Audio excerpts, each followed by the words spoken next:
So we're in Madrid at Fyuz 2023. I'm here with Yago Tenorio. He is Vodafone Fellow and the company's Network Architecture Director, and of course also Chairman of TIP, the organizer of the show. Yago, great to talk to you again. Thanks so much for joining us as always. My pleasure to be here with you. So, Vodafone had a lot to talk about this morning, day one of the show, not just yourself, but also Andrea Donna from Vodafone UK. Just give us the highlights, because there's a lot of people here saying, well, particularly about Open RAN. I know that the show isn't just about Open RAN, but it's a big talking point. A lot of people say, well, Open RAN, why aren't operators doing anything? Well, Vodafone's actually doing quite a lot. Well, I can't speak for the operators not doing it, but I can certainly speak for Vodafone. So if we go back to this morning, I think that probably the single most important thing is that our deployment in the UK is working really well. So we had this cluster that we are using for providing acceptance, and we just provided acceptance in July, which means that we are now in volume rollout. There are many more news, and we'll get to them. But this is the single most important thing, because if it wasn't for that, we wouldn't be here talking about Open RAN. So we started deployment in the UK. We had a plan to do 2,500 sites. That's still the plan. The vendors we awarded are still the vendors we are working with. And this cluster, which is in urban areas near Devon, is working really well, to the point that the KPIs, the performance, the service that we are offering to the customer is equal or better, in its majority better, than what we had before with the legacy kit. That is, I think, the best piece of news, is that Open RAN is working well, and is progressing to volume rollout. And that is the basis for everything else. So on top of that, we talked about the trial we're doing in Romania with Orange. That's important also because it's two operators, not just one. So it's not Vodafone doing things, no, it's Vodafone doing RAN sharing with Orange. Yeah. And each of us are using the same Open RAN stack in our grid of sites, and we are providing service to our customers in Romania from both set of sites. So it's a grid that is interleaved, right? So that's good, and that was the first 4G call. Big piece of news, 2G is coming to the party as well. So no longer we'll have an overlay with a 2G kind of from a legacy vendor. No, in this stack is Samsung doing the software, is going to put 2G as well, and that will be also rolled out in the UK in time for volume to come. The other piece of news was we're trialing Nokia in Italy, and I mean Nokia's Open RAN in Italy. So last year at Fyuz we said Nokia is doing Open RAN. We've been working with them, and we reached a point on which the kit is actually going into our lab before Christmas and to the field in the first quarter of 2024. And that is Nokia's Open RAN. It's going to be 5G SA, but is a really good start. So we'll put our hands on the kit and we'll see how it works, but it's getting real. The third thing we announced this morning was a collaboration, or an extension of our existing collaboration with Intel, that will have us actually getting physical silicon chipsets with our designs from Intel in testing sample quantities, which is something that we think can accelerate the cycle of innovation tremendously, because you can prototype, you can test, verify, benchmark your selected kind of silicon ideas and algorithms, and then get to the really good ones in mass scale pretty quickly. Okay, and that's at your R&D center in Malaga, where you've been focusing on silicon for Open RAN deployments for quite a while now. Exactly. Okay. So we opened in January last year. Intel was one of the founding members. We've been looking at architectures, and we're following up to our commitment to develop a position so that the industry has like a neutral player without bias or an agenda, having a well-founded opinion on what's best for Open RAN. All that we've been following up. We expanded our research area to new technologies like silicon photonics. We released some news a couple of weeks ago. But what this will do is to speed up the pace at which you can actually get new algorithms, new technologies, new ideas. It can be ours, it can be co-developed with Intel, it can be third party coming, through our funnel in Malaga. All that actually implemented in silicon. It'll be, yes, in testing sample quantities, but it's still a piece of chipset that is pretty much final otherwise. Right. You can then assemble into a prototype and have a complete system that you can then test, verify, demonstrate, and eventually someone will productize. Okay. Not only that, also you announced an upcoming RFQ.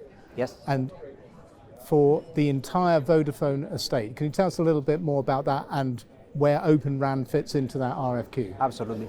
As I was saying before, the UK performance is really good news, and it's also part of our plan. So when we started back in June 2021, when we awarded the vendors, this was part of a multi-year plan that would have us reaching first rural, of course, with Open RAN, then urban, then dense urban with massive MIMO, eventually volume rollouts, which is where we are now. Now, the plan continues with an RFQ for the rest of Europe.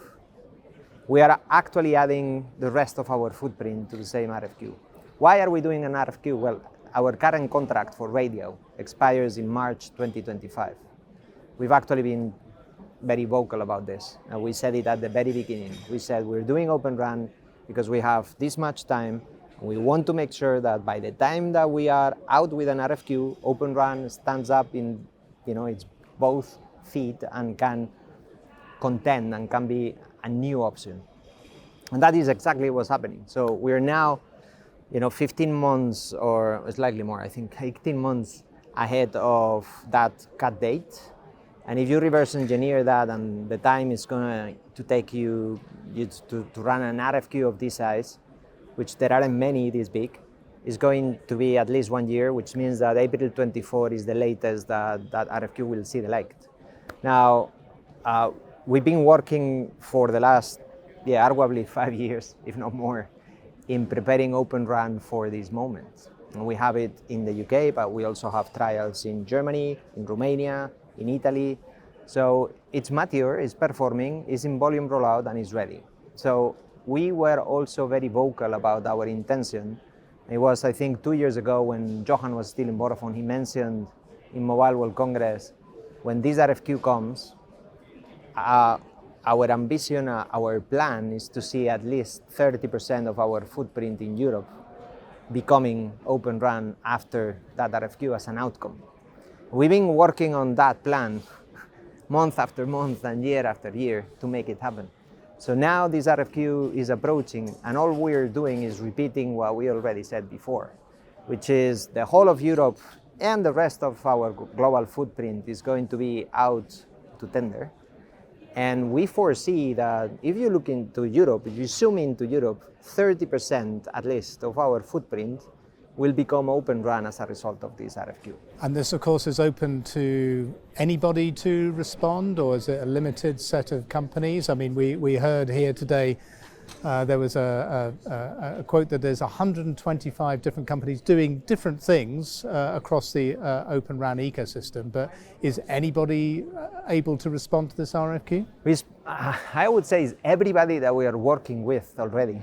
Okay. Because obviously we are preparing. But this includes the incumbent vendors? Yes, yeah. It does, absolutely it does. So it's not only, so when you look at Open RAN, you have different layers. So you have the servers, you have the software that goes as an operating system on top, you have the software vendors, then you have the radio vendors.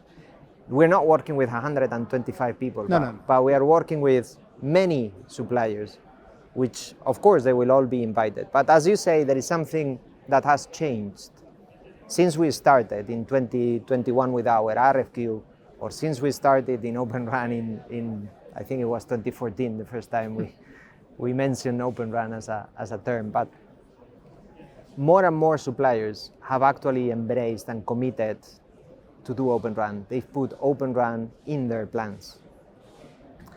Samsung was, I remember the TIP Summit in Amsterdam was the big news when Samsung committed to do Open RAN, and I think that was 2018, I believe, or 2019. I can't remember. Pre-COVID. Pre-COVID for sure. And that was a big change. But over time, you saw last year was Nokia committing to do Open RAN. And this morning, we heard Frederick himself from Ericsson committing to do Open RAN as well. So it's part of Ericsson's plans now, and they're talking openly about doing Open RAN. And he was saying that the radios, the majority of the radios, all the new radios, but a good part of the legacy radios are software upgradable to Open RAN, which is absolutely great news for the industry and for us as well. So of course they will be invited. Of course their plans are super important to our Open RAN ambition, and of course that will play a role in the RFQ. Now, do I also expect that we'll have some chances to improve their plans as a result of this RFQ? Yeah, we'll do our best. We'll try. I mean, this is a pretty big opportunity for some companies to win some very sizable business or not win some sizable business, I guess. Yeah, I think when you look at the bigger picture, it's easy to see, you try to look at it from a supplier perspective. Probably you can do it one by one and you'll appreciate that everybody will have opportunities to win, but also some threats to lose. But that's what makes an RFQ good. It's like when everybody's incentivized to actually win some business, but if they don't play well, they can also lose some business. So I think that's important. But just to reiterate, the plan here is not to take the entire estate and say, right, everything, the whole of Vodafone's radio access network is going to be Open RAN. This is still it's still going to be a mix, still talking about 30% in Europe, that is going to be the rough approximation of what is going to be Open RAN enabled. Yeah, so when we said 30% 2 years ago, we were anticipating, factoring in that the industry and the technology would be at the stage at which it is today. As I said before, we had a plan, we've been following the plan, we've been taking Open RAN from rural to urban, from urban to massive MIMO, dense urban, to volume rollout. And as much as we've succeeded, I think we delivered what we hoped that we would deliver. Meaning that when we say 30%, we were anticipating that we would be at this stage. We had our scenario kind of planning on which we had actually also incorporated the possibility that Nokia and Ericsson would do Open RAN. So even that is not necessarily like a difference or a factor that changed our plan. So I think 30% is still a current target. I think it's healthy, I think it's good. Why not 100%? Because I think single RAN can still coexist with Open RAN. Also, you don't necessarily want or may want to swap out and write off kit that can still provide service for the years to come. In some cases, there are kit out there that you can still squeeze for a few more years. So maybe we would just want to keep it. And there's nothing wrong with incumbent architecture. There's nothing wrong with single RAN. It took us to where we are. And it's a really good architecture. It's just that there's a new one coming that's better. And it probably makes sense to introduce that progressively. Right. We have absolutely nothing against it. Okay. All right. So mix and match where appropriate, because at the end of the day, it has to make economic sense to do all of this. Okay. So obviously, we've talked about Open RAN so far, but this event, and this is shown as well in the sessions, it's not just about the radio access network. It's about covers all parts of the network, and that's in the wide area network, but also indoors as well. So there's a lot going on in terms of disaggregated networks, in terms of open interfaces. How much progress has been made, let's say, in the last 3 years in terms of the impact that these new architectures have had, and what kind of impact is it having on the operators that have committed and actually deployed open systems? Yeah, Open RAN has some kind of silent brothers and sisters, like, indeed. So, the reason why I think the whole industry and ourselves keep going back to Open RAN is because I would say two things. So the wallet share for radio is much bigger than any other of the domains. It's also true that Open RAN just kind of addresses the radio architecture all at once, while the disaggregation of transport, for instance, started with some components where it's easier, but it's not the whole network, it's just the edges, for instance. And then there is a lot of also politics involved in the radio that maybe they are not so present in other areas, and that's also a reason. But the thing is, in all cases, the disaggregation has the same elements, the same set of benefits in terms of optionality in supply chain, commoditized hardware very often, that you can actually play and aggregate volumes from adjacent industries because the compute platform is completely off the shelf, for instance. Optionality in that you can actually play with many more players, like far more than like the traditional ones or the incumbent ones. And the same set of challenges in that you have to do some integration yourself, and you have to like manage to get to work different pieces that before you would buy, from a single supplier, and it just worked. So both the benefits and the challenges are very, very similar. It's true that they are like mini versions of the big Open RAN brother, but the situation with the operators is almost the same. Now, the size of a challenge, in many cases mean that you can approach it in a completely different way, which makes it silent. So you don't need to set up a big team, you don't need maybe so many new skills in terms of quantities. Right.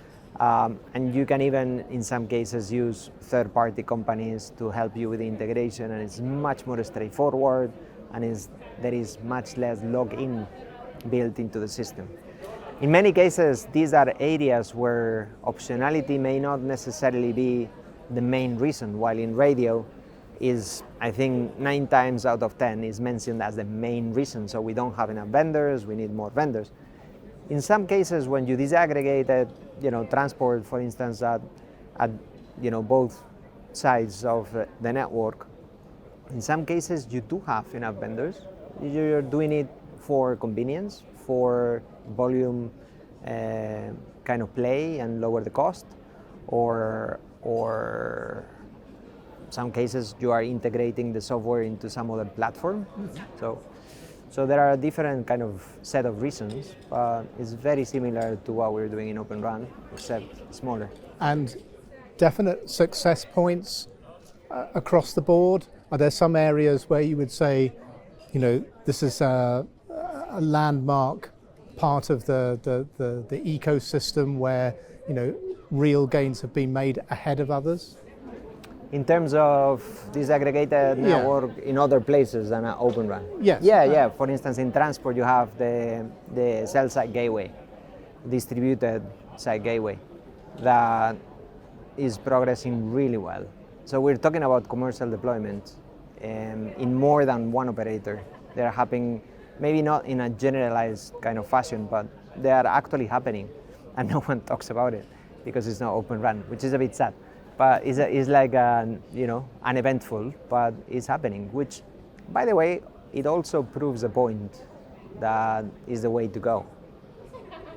And in an area without like so much attention, without any politics, and without struggling the supply chain, no one talks about it, but it's happening without drama. But the gains are very real, aren't they, in terms of scalability, operational? Yes, absolutely yes. The only issue why they're not getting attention is that the gains are also proportional to the size of the problem. So sometimes they get a bit diluted in the big kind of scheme of disaggregation things and Open RAN, but that doesn't mean that they don't exist.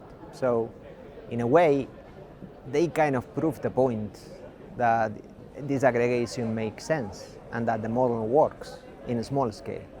Well, Yago, we've still got plenty more time at this event, plenty more conversations to have, and hopefully we'll uncover some more examples of how things are changing and developing and working in the sector. But as ever, thanks very much for joining us and bringing us up to date on Vodafone and on what's going on at TIP as well. So thank you. My pleasure. Thank you for being here.